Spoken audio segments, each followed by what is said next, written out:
Olá pessoal, hoje dando sequência ao nosso estudo do Evangelho segundo o Espiritismo, estamos terminando o capítulo 8, Bem-aventurados que têm puro coração.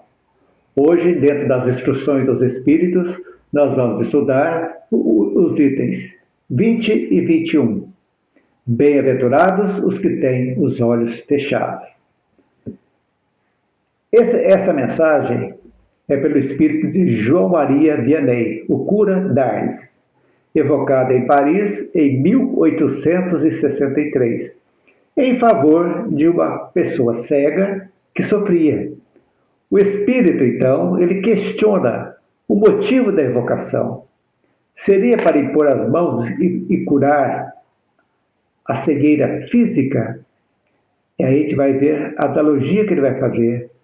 Vai mostrar as pessoas que nascem com um tipo de deficiência já vem, ou que adquirem uma perda de uma deficiência. O que ocorre isso? Por que ocorre isso? Então, no sentido espiritual, é que nós vamos realmente aprender hoje o que está por trás disso. Para a gente ver. A gente às vezes tem pena, nossa, nasceu cega, nasceu sem os braços, nasceu sem as pernas, ou ficou cega, foi preciso amputar um membro. Então, tudo tem uma razão de ser. E hoje nós vamos estudar isso aí. Então, bem-aventurados que têm os olhos fechados. Então, o que o espírito de Vianney coloca para nós, para nosso estudo? Lembrando que vocês devem acompanhar o estudo pelo livro Evangelho segundo o Espiritismo, que pode ser baixado na internet, tranquilamente, sem custo algum, no celular, pode acompanhar, vale a pena. Então, essas explicações que a gente dá aqui é para quando vocês lerem, estudarem no livro, entenderem de uma forma mais clara e objetiva, ok? Então, vamos lá. O que nós podemos tirar dessa lição dele de hoje? Ele explica que a cegueira corporal, muitas vezes, é uma graça divina e uma proteção espiritual. Impede que os olhos vejam imagens impuras, sedutoras e causadoras de tropeço moral, tais qual os escândalos visuais que levam à queda da alma. Olha, já está começando, nós vamos começar a entender já como funciona isso aí. Os cegos, então, no caso específico dessa menina que chegou cega procurando a cura, é o seguinte: os cegos podem viver mais intensamente a vida interior da alma, contemplando realidades espirituais elevadas, sentindo a felicidade divina de forma mais pura, sem as distrações e tentações do mundo material. Olha que interessante, né? É aquela introspecção praticamente um pouco forçada para a pessoa olhar para dentro de si e trabalhar a sua espiritualidade sem revolta, tranquila, adquirindo mais e mais virtudes espirituais. Olha que interessante, né? Então ele diz aqui algumas frases marcantes aqui que vocês vão ler lá, vão ver. E nós vamos explicar agora. Abertos, os olhos estão sempre prontos a causar a falência da alma. Fechados, estão sempre, ao contrário, a fazê-la subir até Deus. Estão entendendo? O que você pode tirar, assim, um proveito daquela situação aflitiva? Para a gente entender que nós não somos seres somente humanos, somos seres espirituais vivendo uma vivência aqui na Terra, corporal. Então, tudo tem uma razão de ser para tudo isso trabalhando a nossa evolução espiritual. Muito bom entender isso aí. Então, a visão, ele diz aqui, pode ser um anjo tenebroso que leva à morte espiritual, enquanto que a cegueira favorece a elevação. Isso aqui a gente pode tirar, ele está falando da cegueira, mas muita coisa que nós podemos, que leva à nossa perdição, estão exatamente no chamamento que o mundo nos faz para as facilidades sensoriais, que com certeza vão atrasar e muito a nossa evolução, porque nós esquecemos achamos que essa vida aqui é única, que não vai ter outra, que estaremos condenados ao inferno, ao céu ocioso, mas não é assim. Tudo tem uma razão de ser. Todas as expiações e provações fazem parte do nosso planejamento reencarnatório. Então, quando você sim tem um problema seríssimo que vai impedir a sua vida física, por exemplo, é para a gente entender da necessidade de nós olharmos, compreendermos o porquê daquilo, não é simplesmente aceitar e vitimizar. Não. Deus da justiça é inerente a todos, sem privilégio.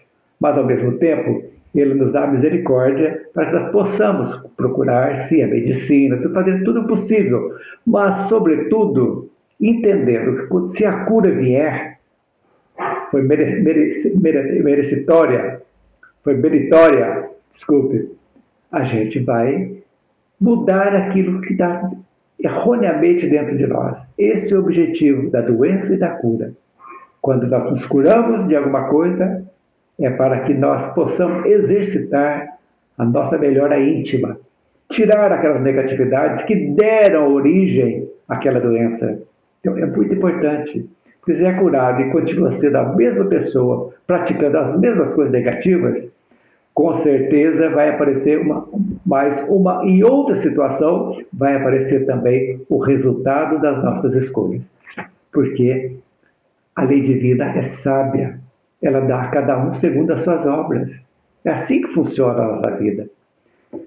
Livre-arbítrio, liberdade de escolha, causa e efeito, responsabilidade das nossas escolhas. Sempre é bom pensar nisso. Então, ele continua dando as suas explicações. Se Deus permitisse a cura imediata, o júbilo poderia ser prejudicial à alma. Por exemplo, expondo-a a novas tentações, que é o que eu acabei de dizer. Melhor confiar em Deus, orar e priorizar a cura espiritual antes da cura física. Nós nem sempre pensamos nisso, né? Nós temos que nos curar da dor, da doença, tudo, e esquecemos que nós precisamos tratar também do nosso espírito, da nossa alma. O cego que quer viver com Deus é mais feliz que muitos que têm a visão, pois sente a felicidade, toca e vê as almas nas esferas espirituais. Olha que coisa interessante que a gente pode saber. Isso praticamente é um resumo do item 20. Para a gente entender. Já no item 21, nós temos como uma nota complementar que Kardec vai explicar também, se vocês vão ler, vai ser muito interessante para vocês entenderem a observação que Kardec nos dá. Quando a aflição, uma aflição como a cegueira ou qualquer outra prova ou expiação, não é consequente de ato da vida presente, se não for consequência de atos da vida presente, da vida atual, deve-se buscar a sua causa em vida anterior. Espiritualização ou uma prova de resgate pelas faltas passadas. Veja bem, isso é muito importante a gente entender. Então, Deus não condena ninguém, não perdoa ninguém. Ele nos dá a oportunidade de nós voltarmos quantas vezes se fizerem necessárias para que nós possamos corrigir, entender, compreender aquilo que falhamos para que não possamos falhar mais. Esse é o objetivo da encarnação. Ah, mas como que eu vou saber, então, o que eu estou pagando, o que eu não tenho? Muito simples. Olhe para dentro de você. Vamos olhar para dentro de nós. Vamos, sim, apontar as virtudes, que já temos, com certeza, temos algumas, mas também temos inferioridades, faz parte. E essas inferioridades, tais quais? Podemos dizer vingança, ódio, ressentimento, mágoa, inveja, ciúme, que estão latentes dentro de nós. O que é essa latência? Estão lá, fermentando dentro de nós, esperando para serem ou domadas ou expandidas. Então, essas pendências que nós temos, virtudes e pendências negativas, praticamente é o nosso roteiro de vida. Quando olhamos para dentro e falamos, olha, isso aqui não está legal, uma pessoa fofoqueira, vai ter maledicente, tudo, é uma deficiência moral. Então, o que temos que fazer? Trabalhá-las para que possamos seguir adiante, eliminando uma coisa de cada vez. Esse é o nosso objetivo. Estamos aqui para resgatar-se e evoluir. Isso é muito importante. Tudo isso reforça a justiça divina.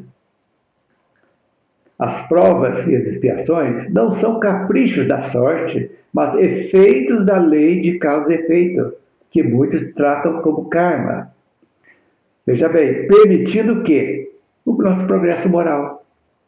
Então, por isso que eu digo sempre, nós precisamos aproveitar o máximo essa encarnação que estamos passando, para eliminar o máximo possível de deficiências morais que temos, para que as próximas encarnações possam ser mais brandas, para que a gente possa evoluir mais rapidamente.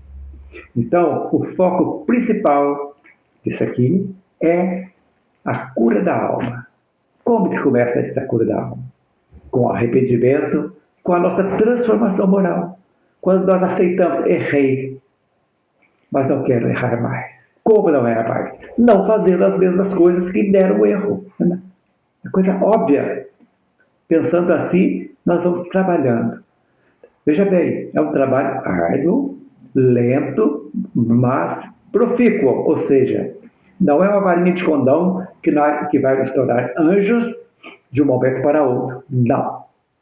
Vamos pensar, começando devagarzinho, vamos domando as nossas más inclinações, constante, devagar, mas constante. Esse é o objetivo. Mesmo que o corpo tenha limitação, a nossa alma, com certeza, estará mais livre. Então, sintetizando o estudo desses itens, podemos dizer que a bem-aventurança, ou seja, bem-aventurados os que têm olhos fechados, é tanto literal, né, para quem sofre da cegueira física, como prova benéfica, quanto simbólica para quem fecha os olhos, entre aspas, voluntariamente as tentações visuais e materiais, preservando, sim, a pureza de coração, que é o objetivo do estudo do capítulo 8, pureza de coração. Então, Deus permite que certas provas sensoriais ocorram para proteger a alma de quedas maiores, favorecendo a contemplação espiritual e a ascensão. Às vezes, aquilo que parece ser muito especial, é o castigo de Deus. Não.